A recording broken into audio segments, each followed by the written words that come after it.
let me put you in the game, nigga. I can tie your shoes, introduce you to the life, and show you how to groove. Cause it's money out here. We can make it if you choose. Let me put you in the game, nigga. I can tie your shoes. Let me put you in the game. I can coach you, I can coach you. Let me put you in the game. I can show you, I can show you. Let me put you in the game. I can coach you, I can coach you. Let me put you in the game. I can show you, I can show you. What up, what up, what up, what up? Welcome to the first episode of DMarks pulling up on you. You get what I'm saying? And today I got a guest with a great story, with a great swag. Hold on, let me get this AirPod up out of here, man. You know, with a great swag, great style, man, great grace, man. Somebody that really got something to tell y'all. So he thought it was beautiful that he, jump on this interview and give y'all a little bit about himself before he dropped his documentary. I'm gonna let him introduce himself. Go ahead and tell these people who you are. What's up, y'all? I'm Frank Du. Oh, that's it? I thought he had a little boat to it. You know what I'm saying? I thought he had a little boat to it. I'm from Detroit. Oh, you wanted me to go in? Okay. Hey, talk your shit, pop your shit, bro. Who are you? My name is Frank Du. I'm from Highland Park, Michigan. You know what I'm saying? Grew up. You know what I'm saying? Born and raised. You know what I'm saying? Alright, so growing up in Highland Park, how was it, bro? Because a lot of people, even though you from Detroit, growing up in Highland Park, it's kind of like not growing up in Detroit. You get what I'm saying? Yeah. And a lot of people don't understand the difference. You get what I'm saying? Because y'all are like your own little small town. So for people out there that ain't never been to either Michigan, just in Michigan in general, or people that ain't never been to, just came into y'all little quarters of Highland Park, tell us a little bit about it. How was it growing up? I mean, we from the outskirts, you know what I'm saying? We're a little small town, you know what I'm saying? Everybody family, we know everybody know everybody, you know what I'm saying? Just one of them small towns, you know what I'm saying? That's well connected, and everybody know everybody like family, you know? So, growing up, what was some of the stuff that you liked to do when you was growing up? Me and my people would go bike riding. Okay. I played on the football team in high school. What high school did you go to? Highland Park High. Oh, so you Went kept to it right Highland there? Park High, Liberty. Okay. Elementary school, Henry Ford Middle School. Henry Ford Middle School. Yeah, that's crazy. they put it together at one point. So the high school was with the middle school, so right. It was all in one building. Okay. So. Okay. So growing up, what age did you? All right, delving into your story, because a lot of people don't know your story. Tell them a little bit more about yourself. Like, what where did you? What's some of your life experiences that you have been through? I should say it that way. As far as I lost my dad at a young age, that was a hard one for me. And why is that? I mean, I was 16, so he was in the midst of showing me how to be a man, you know what I'm saying? Okay. So we lost that time, so I had to basically kind of figure it out for myself, you know? Right, like most people. And then, okay, so you lose your pops at 16, and then where do we go? Because if you listen to the music, and the reason that I'm asking you that is because if you listen to the music, you talk about an accident, you talk about how your mom and everybody had to experience you going through this accident, you know what I'm saying, this tragic moment in your life. So let's talk about that tragic moment. Just not too far, but as much as you want to tell people. I mean, January 6, 2002, it was like a cold, snowy day. You know what I'm saying? My auntie was throwing a birthday party, my uncle was throwing his for or whatever. And I went and checked it out. I wasn't even in the bar. You know Mandy's right there on 6 Mile and Coney. Okay, I know what you're talking about. So I slid up in there. I was talking to my cousin. I hadn't had one drink. I was sitting, we literally was talking for like 5 minutes. And a chick that I was dating called, like, oh, where you at? I want to come.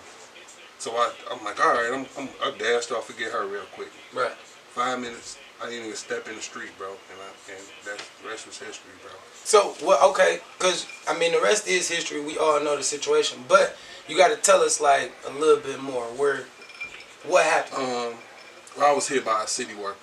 Okay. Detroit city worker. Was it a bus? Drunk on the job. Bus, garbage truck? The water department. Okay. The water department, yeah. Okay. Yep, he was drunk on the job, coming from a event or some type of bowling alley or something where he was drinking, had beers and liquor bottles in the car, in the van, in the city van. Okay. And this tragedy happened. So going through that experience, what has it changed in your life? Because most people, God, like, look, just through the grace of God, you're still here. You get what I'm saying? Being hit by a drunk driver, a lot of people don't make it through those situations. So we got to thank God there. But ever since that happened, what really has changed about your life since you've been in this situation? Well, I went from a wheelchair from from a wheelchair, from a walker to now I walk with a cane. Okay. Like when I first got into the accident, I was in a 2-family flat. We stayed in a 2-family flat off of Woodward. Okay. And it was kind of hard for me to get downstairs. I was in a wheelchair, you know, on Right. the top floor. Right. So, you know what I'm saying? Imagine, Naturally, right, I can't right. get downstairs to, you know what I'm saying? Do what you need do what to I do. need to do. So I would get on it. I would just get tired of my cousin them coming over there and try to. They got to literally carry my wheelchair down just for me to want to come outside for like 5 minutes. Right, and then you know what gotta I'm think saying? they gotta carry carry back up. Yeah, right, so right. they got tired of that. They were like, man, you got to learn how to do something. So I just started wheeling my wheelchair to the end of the steps and started just pushing down each step. You know what I'm saying? One at a time. Till I, you know what I'm saying, got outside and did what I wanted to do and bumped right back up the stairs and got in my wheelchair before my mama got home. She never even knew I moved. You know what I'm saying? So, okay, now you go through that, you get into what? Like, because, you know, most people turn depressed. You know what I'm saying? I went through that stage. And how was that for you? Because for you to be here now, clearly the depression didn't take over. Yeah. Like, most people go from there to depression. They stop doing everything they got to do. Who kept you in that square that make you just like, look, bro, we know you went through what you went through, but come on. Man, I gotta thank God. I can't do nothing without him, man. Right. You know what I'm saying? It's like, I don't know, it's just my belief and my spirits, you know what I'm saying? I watch Joel Osteen, I listen to Todd Tribbett, I listen to Travis Green, I listen to, you know what I'm saying, just a lot of gospel inspirational music, you know what I'm saying? It ain't just all rap with me, you know what I'm saying? Okay. Alright, so what got you into music? Let's talk there. Because that's what we're here for. That's what we're here to talk about. I mean, we talked about the, you know, the tragic, you know, living up through the childhoods and all that, like what you know, but what got you into music? What age did you get into music? Let's start there.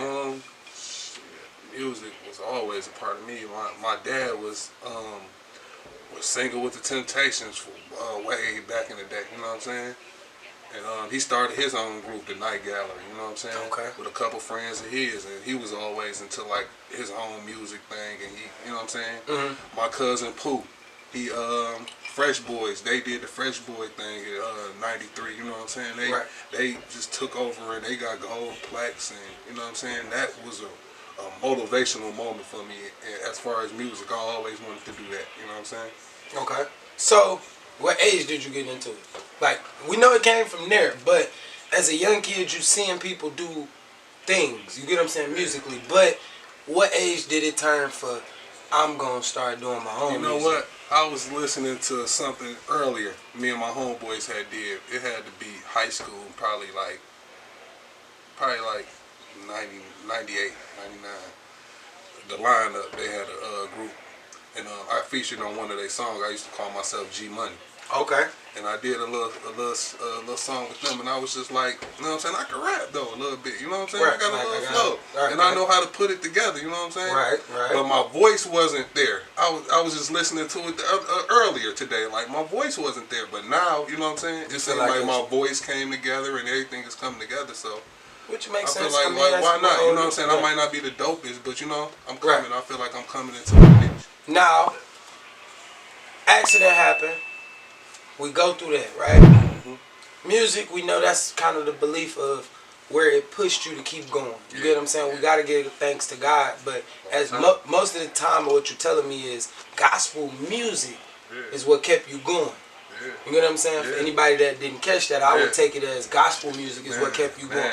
And for you to be in the rap career or rap endeavors in general, it's a good thing. You get what I'm saying? So, have you ever thought about doing gospel rap?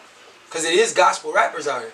That's just a quick question. I do got a song for God that I'm putting out with the documentary. I got a documentary that I'm releasing. Okay. Fairly soon. I ain't put a stamp date on it, but it's coming soon. Okay.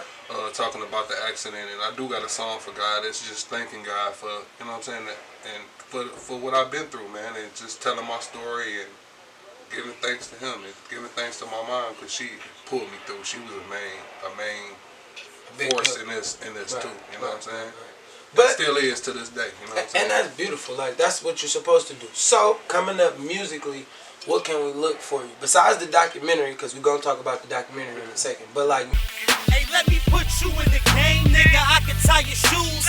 introduce you to the life and show you how to groove. Cause it's money out here.